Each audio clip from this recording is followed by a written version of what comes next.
पहलगाम आतंकी हमले को लेकर देश में आक्रोश है। पाकिस्तान से बदले की मांग लगातार उठ रही है। इस बीच एनआईए की टीम जांच में जुटी हुई है, जिसमें कई बड़े खुलासे हुए हैं। हमले का सीधा कनेक्शन पाकिस्तान से जुड़ा है। पाकिस्तानी हुक्मरानों की घबराहट बढ़ती जा रही है। भारत कभी भी बदला लेने के लिए हमला कर सकता है। रिपोर्ट में आखिर हम बताते हैं आपको कि वो कौन से सबूत हैं जिन्होंने पाकिस्तान को फिर से बेनकाब कर दिया है कि वो भारत के खिलाफ आतंकी साजिशें रचता है। साथ ही पहलगाम में भी उसने ऐसा ही किया। अब ये साफ हो चुका है कि पहलगाम हमले की साजिश के पीछे पाकिस्तान है। न सिर्फ पाकिस्तान के कहने पर आईएसआई ने हमले का ब्लूप्रिंट तैयार किया, बल्कि आईएसआई ने हमले करने के लिए लश्कर को चुना और लश्कर ने प्रॉक्सी संगठन टीआरएफ के आतंकियों को हमला करने के लिए भेजा। एनआईए लगातार हमले की जांच करे। आज एनआईए चीफ भी पहलगाम पहुंच गए थे। करीब 3 घंटे तक रुके और ब्रीफिंग ली। इस दौरान कई चौंकाने वाले खुलासे हुए हैं। हमले से पहले टीआरएफ के आतंकियों ने कई जगहों पर रेकी भी की थी, जिसमें गुलमर्ग और सोनमर्ग शामिल है, लेकिन वहां कड़ी सुरक्षा होने से हमला नहीं कर पाए थे। हमले से 2 दिन पहले ही आतंकी पहलगाम पहुंच गए थे। हमले से पहले 3 बार बैसरन घाटी की रेकी की थी। हमले के लिए कुछ स्थानीय हैंडलर्स ने मदद की।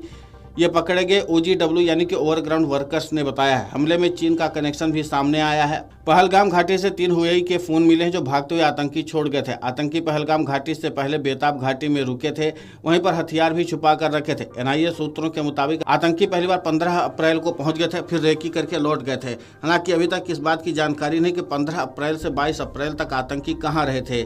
इस बीच एनआईए ने 80 के करीब स्थानीय लोगों को संदिग्ध मानकर हिरासत में लिया, जिसमें से 20 लोगों को गिरफ्तार किया जो लश्कर के ओवरग्राउंड वर्कर हैं। आतंकियों के पास से 3 सैटेलाइट फोन भी बरामद हुए, जिसमें से 2 के सिग्नल जांच एजेंसियों ने ट्रेस कर लिए हैं, जिसके जरिए अब तक 186 लोगों को हिरासत में लिया गया है। अब सवाल उठ रहा है कि हुए कि चाइनीज फोन आतंकियों के पास कैसे पहुंचे, सिग्नल किस कंपनी ने मुहैया कराए। हालांकि अभी तक यह साबित नहीं हो पाया है कि हमले में चीन शामिल है या नहीं, क्योंकि चाइनीज कंपनियों के मोबाइल एक्सपोर्ट भी कराए जा सकते हैं। इतना जरूर है कि चीन पाकिस्तान को सैन्य सहयोग करता रहा है। कुछ दिन पहले भी खबर आई थी कि LOC पर बंकर बनाने में चीनी कंपनियों ने मदद की थी। इसके अलावा राडार सिस्टम लगाने में भी चीनी कंपनियों ने मदद की थी। इस बीच पाकिस्तान के मंसूबे और उसका आतंकी कनेक्शन भी सामने आ चुका है। एनआईए को कई ऐसे सबूत मिले हैं कि पाकिस्तान की पोल भारत UN में भी खोल सकता है, इसलिए पाकिस्तान की घबराहट बढ़ती जा रही है। अब पाकिस्तान अमेरिका की शरण में पहुंचा है। शहबाज शरीफ ने अमेरिका के विदेश मंत्री मार्को से गिड़गिड़ाते हुए कहा है कि हम भारत में हुए आतंकवादी हमले की निंदा करते हैं। भारत इस हमले के बाद गुस्से में, ऐसे में भारत हमला कर सकता है। अमेरिका को भारत का गुस्सा शांत कराना चाहिए, जिससे दोनों देशों के बीच तनाव कम हो सके।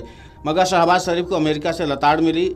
मार्को रूबियो ने कहा कि पाकिस्तान को आतंकियों को सजा दिलानी चाहिए। ऐसा करना पाकिस्तान की जिम्मेदारी है। आपको हर तरह की जांच में सहयोग करना होगा। दरअसल अमेरिका ने पहलगाम हमले के बाद ही कहा था कि वो आतंकवाद से लड़ाई में भारत के साथ है।